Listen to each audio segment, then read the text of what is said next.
cream cookie is based on clotted cream, obviously, with his hair. Clotted cream is a thick, luxurious dairy product from southwest England, Cornwall, and Devon, made by slowly heating and cooling heavy cream until it clots. It has a spreadable consistency and a rich, slightly sweet, buttery flavor. It boasts a minimum milk fat of 55%, and it's basically used in green teas. It's used in some desserts as a replacement for whipped cream or ice cream on pies, crumbled fresh berries, or sticky toffee pudding. Or it's used in savory dishes. It can be stirred in a rotisseries, mashed potatoes, or pastas to add luxurious creaminess. Fitting for a fitting for a prince. Oh, and he's based on a prince. And the second reason why he's a magic is because he shoots light from his ribbons. He's not using a gun. I don't know why he's not arranged, but because his whole animation looks like a gun, bullets being shot. Like, tell me it doesn't look like that. Tell me it doesn't look like that. Anyways, next, an oyster, a type of ocean mollusk, and she is also inspired by, you guessed it, an old lady. She is an elderly lady. The reason why she is support is because she uses these guards out. Even though she's not in battle herself, doing much herself, she is summoning her guards in order to do it for her. I mean, she is using. Huh, I wonder if you could do that. That was an actual thing in real life. You could just summon people to do your battles for you. That would make life so much easier, but we don't live in a time like that. Anyways, and she's a rich noble, so she gets to do that. Anyways, next is based off of shooting stars, and of course, stardust. Because stardust, also known as space dust or any cosmic dust, that's known on Wikipedia, is a falls from space and onto Earth.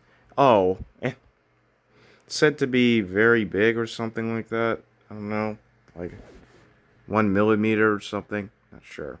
Also, Stardust Cookie's whole theming, he seems to be based off of Birds of Prey and his fiery star form. He kind of looks like various eagles or stuff like that, and his whole hair kind of looks like bird feathers, along with the cape he has. They look like wings, and they kind of do look like tail feathers. So, yeah, Stardust Cookie is a cosmic bird of prey guy.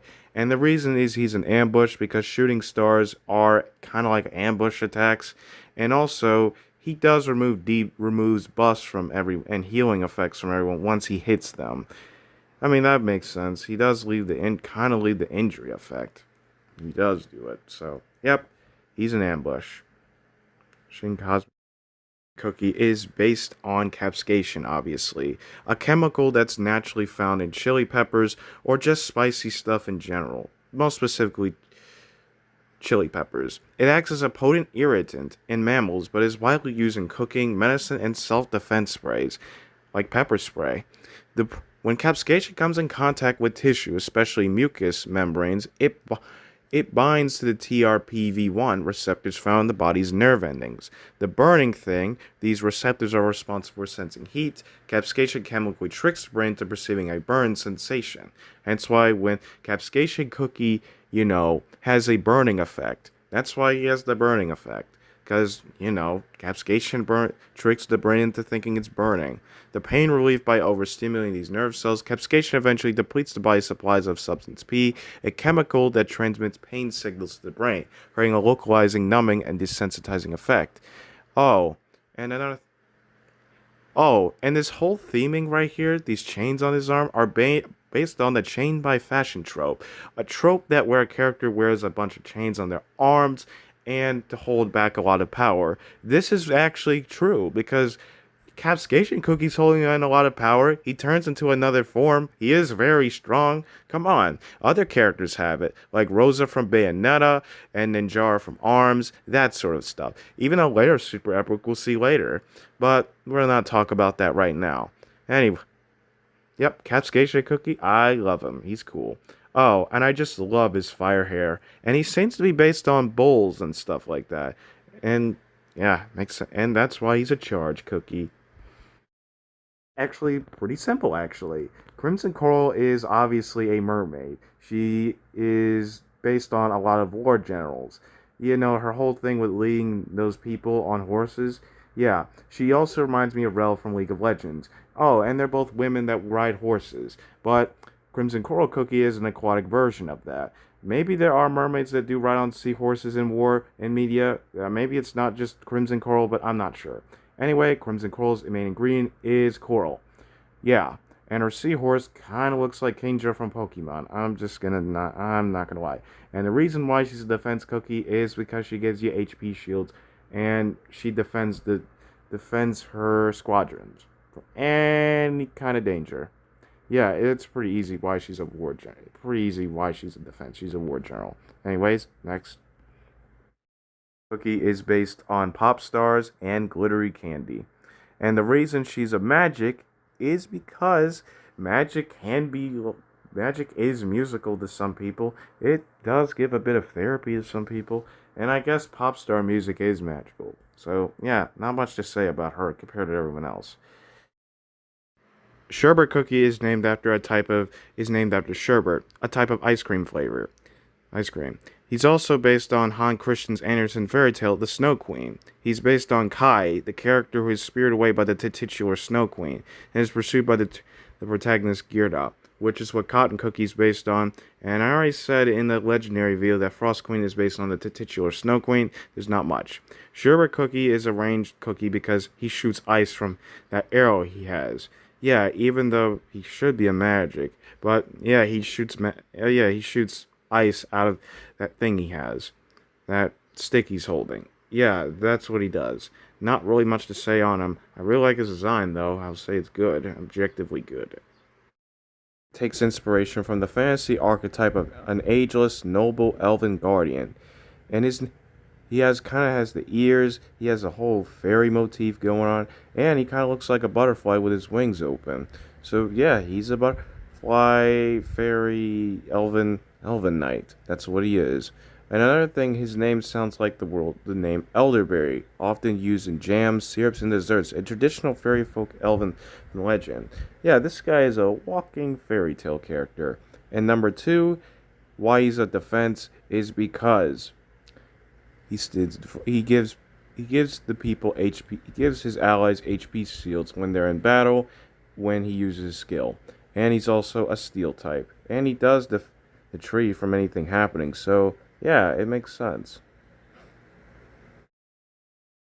Camellias are beloved long-lived evergreen shrubs and small trees native to Asia. Famous for their glossy foliage and exquisite blooms, they provide vibrant color in late fall through early springs when most garden plants are dormant. Yeah, so yeah, he is colorful on the top. I could see a bit of pink in his hair, kind of like camellias are pink in real life. So yeah, they did a lot of good job. I never noticed that until I looked closely at him. Oh, and Camila Cookie is based on an artist, obviously. Is an artist from fantasy.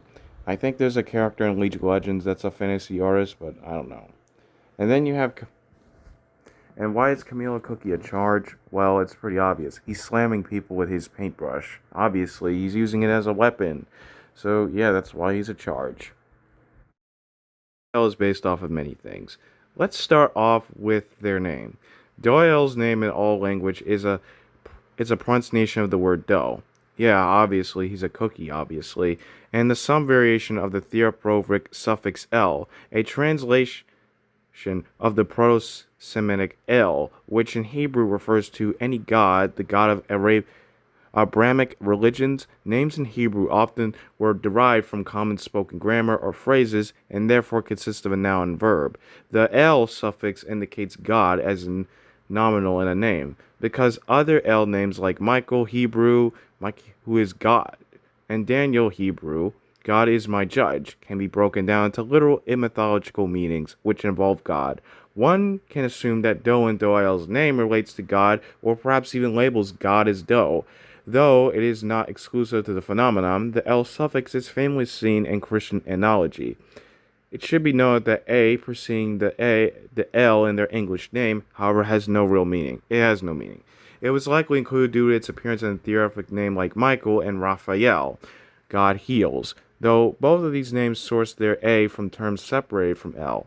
An indicative pronoun combined with like Rapha to heal. This is This A is an invention of the English localization of the Cookie Run Kingdom, as it sounds is no present in Dole's original Korean name, Doyle, which is spelled Doulel. Okay, he's also based on a notch or a Metatron. No, not Megatron the Transformer, but a Metatron type of figure in Hebrew Bible.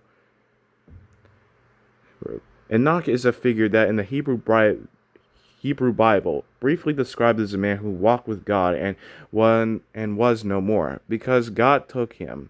In Jewish yeah, specifically 1 Enoch and 2 Enoch, he is portrayed as a visionary who ascends to heaven, witnesses divine mysteries, and entrusts with knowledge normally hidden from mortals. In later mystical works, such as 3 Enoch, this ascension culminates in transforming into the angel Metatron, often called the Prince of the Province, or even the lesser Yahweh. Metatron's role is to bridge the human and divine, serving as a celestial scribe, heavenly judge, and intermediate who embodies both his mortal origins and his new angelic form. And this perfectly describes Doel. When Doel died, he transformed into an angel. The transformation from man into an angel is a rare post-biblical tradition and represents the concept of epithes, which means when morality is remade into something closer to divinity. It is also a paradoxical. Metatron is not God, yet his authority and radiance are described in almost divine terms, blurring the boundary between created being and creator. Yep, Doel character strikingly resembles Enoch to Metatron tradition. He turns into an angel, and he then gets a lot of. Oh yeah, and his name was originally the High Fork Breaker, or High Fork Breaker. This fork right here that Doel is holding is the cross in the Cookie Run Kingdom universe. He's basically holding a cross in his hand. Okay, another thing that Doel is based on is the John of Patmos and the Book of Revelation. John of Patmos is the name given to the author of the Book of Revelation, the final book of the Christian New Testament and Bible altogether. He is described as a man exiled on the island of Patmos on account of the Word of God, and during his exile, he experienced a series of overwhelming visions. These visions include the heavens opening, the throne of God surrounded by strange winged beings, and catastrophic events on earth as seals are broken, and sounds of trumpets occur. The text is highly symbolic and apocalyptic, filled with imageries of beasts, angels, and the sky itself collapsing, which in all is meant to reveal the divine plan for the end of history and coming of a new creation.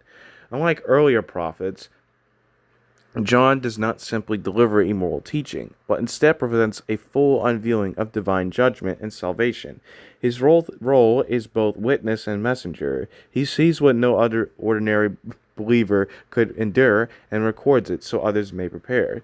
The book of Revelation became central to Christian apocalyptic thought, emphasizing that terrifying and confusing events can be signs of divine truth rather than chaos. Doel's story resonates strongly with the figure of text. Like John, Doel is marked by exile into another realm, in their case the Rift, where they encounter visions of incomprehensible beings and cosmic forces. When John of Patmos returned to his community with a written testimony of what he had seen, Doel returns bodily transformed and brings a revelation that redefines their followers' fate. The overwhelming imagery of the Avatar, radiant enough to destroy, recalls the throne room visions of Revelation, where divine radiance is both beautiful and terrifying. Just as John interprets disasters as the working out of divine will, Doel frames their near destruction within the rift as a sacred mission, a sign that they are chosen to guide others towards salvation. In a sense, Doel's narrative functions as a mirror to John's apocalyptic witness, a moral taken beyond the veil, given visions of unbearable strangeness, and return to reshape the destiny of the community. And also, Doel resembles a seraphim and a biblically accurate angel. I guess if Doel did remove that stuff on his face, he would have a giant eyeball there, or multiple eyes there. Who really knows at this point? Seraphim are among the highest-ranking angels in Judeo-Christian analogy, appearing in the vision of Isaiah 6. They are described as six-winged winged entities who surround the throne of God, proclaiming the holiness of the Almighty. Their wings serve both as flight and covering their faces and bodies. Fire is central to their imagery. The word seraph itself derives from the Hebrew word seraph, meaning to burn, which symbolizes purification, divine wrath, and intensity of their closeness to God. In mystical tradition, seraphim are meditators of divine will, executing God's command and serving as guardian of divine mysteries. Yet their very brilliance can be overwhelming, often requiring mortals to avert their gaze. Doyle's design definitely takes from that. While he's not a fire element, he does have candles right here that does show fire, so I mean, he could be one. Oh yeah, and the Avatar of Destiny is one as well. So yeah, they even refer to we or us mirrors the collective nature of the seraphim as a choir of beings whose voices and actions merge into a single expression of divine will. And also, Doyle is taken from Messiah, arch an antichrist figure. Doyle can be read as a Messiah figure because they return from the rift with divine revelation, guide their followers towards what is framed as salvation, and their position as a meditator between mortals and divine. Their visions and authority inspire devotion and ritual, creating the sense that their followers are part of a sacred mission leading toward paradise. At the same time, Doyle functions as an antichrist, an entity, right, intentionally or unknowingly. The fact that the Avatar consumes Doyle and some unfortunate targets in the climactic ritual mirrors apocalyptic warnings about Messiah figures, those whose appearance brings both hope and ruin. The duality appearing holy while delivering death echoes the literary and mythological trope of false Messiah. The story also mirrors cult behavior, particularly movements where leaders promise salvation on a fixed date, leading devotees to willingly surrender themselves to death or transformation. Doyle and the Holy Avatar replicate this pattern, believers approach the ultimate ascension, answer the call of paradise, but the reality ends fatal. Very brutal, actually. It's pretty dark. Oh, another thing about Doyle is that he's based on Archangel Raphael. Though Doyle's honorific name could be tied to plenty Abrahamic figures of its own. Qualities to the Raphael of Christianity bear resemblance to theirs when analyzed in depth. The three Saint Raphael progenies are incorporated into Doyle's character: travelers, healing, and the blind. The first in their original form, the second in their past connection with the healer cookie, and the third in their now eyeless form. That's so they think it's eyeless. It could have eyes in there. Patronage of the blind is also seen in Doyle being blinded by their beliefs, leading to the blindly faithful of their untimely demise. Oh, and why Doyle is a healer? Well, he's a healer. They're a healer because angels are said to heal. That's it. You say that angels do have healing properties, the same like way as Angel Cookie and Pure Vanilla Cookie and everyone. They do have these healing light abilities. But Doyle doesn't wield the light element, neither does Angel Cookie. So, yeah. Very fun cookie to get into, and I really do enjoy Doyle's character. I love this character. Really good design, really good lore, and just a really good origin overall. Man, we're knocking out of the park. Venom Dough Cookie is based on Venom. Specifically, they look like venomous snakes. You know, the eyes look like a venomous snake's eyes. You got the whole hair looking like something like a poisonous lizard's tail or a poisonous snake's tail. And they can manipulate venom and poison as much as they want. Also, secondly, Venom Dough is based on the chain by fashion trope. Just like Capscation Cookie, they have chains around their wrist. Now, there's a lot of other characters that do the same thing. You have this guy from League of Legends, remember his name, but he wears them. You have a Bayonetta named Rosa that has a thick metal collar wielded around her neck. You have Ninjara from ARMS. You have the Koopalings and Bowser Jr. and just Bowser himself. They all have have wrist or chains on them. And it's pretty cool, actually. Like that this character does the same thing. I really like this trope. And Venom Dough is my favorite super epic. I don't care what anyone says. They're my favorite super epic behind Doyle. Playing Povidone Iodine. Povidone Iodine is main ingredient is Povidone Iodine, best known by the brand name Betadine, is a powerful broad spectrum antiseptic. It is made by combining iodine with a synthetic polymer, allowing the iodine to be released slowly over the time to kill bacteria, fungi, viruses, and protozoa without the harsh stinging of traditional liquid iodine. And the most common uses of it is in first aid, used over the counter to clean minor cuts, scrapes, and burns to prevent infection. Medical procedures used by healthcare professionals to disinfect skin and hands before surgery or injections, and to prep the prep area before IV incisions. Oral health sometimes uses a target rinse or vanish to reduce cavity causing bacteria and plaque. Yeah, so, but the warnings are staining, allergies, thyroid, and pregnancy. And that would explain why povidone iodine would have that thing on top of her head, this halo right here she has on her head. Yeah, it's blood. Yeah, it's cut. Yeah. And also, povidone iodine is based on a surgeon and the mad doctor trope, a crazy doctor that likes experimenting on people. Yeah, but she's not an evil version of that. She's a more good, just really crazy version of that.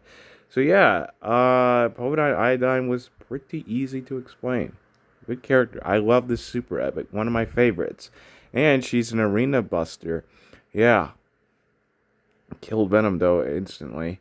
I don't know how, but anyways, that's it for the super epics. Next are the Beast.